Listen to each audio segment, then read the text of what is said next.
Agung Kresnajaya ditemukan membusuk di rumah kontrakannya di perumahan Asri Agung Persada, Blok A2 Kelurahan Paket Agung Selasa 18 Mei.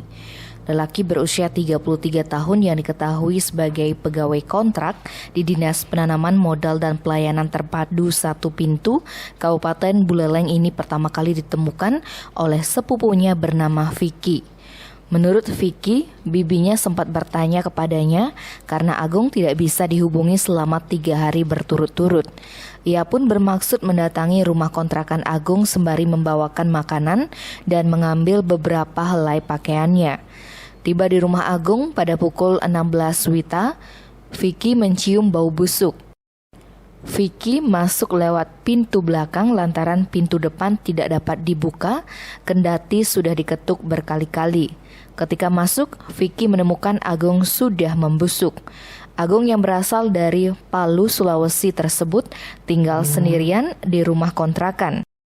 Menurut keterangan Vicky, sebelumnya mereka sempat menikmati liburan di sebuah villa di kawasan Lovina.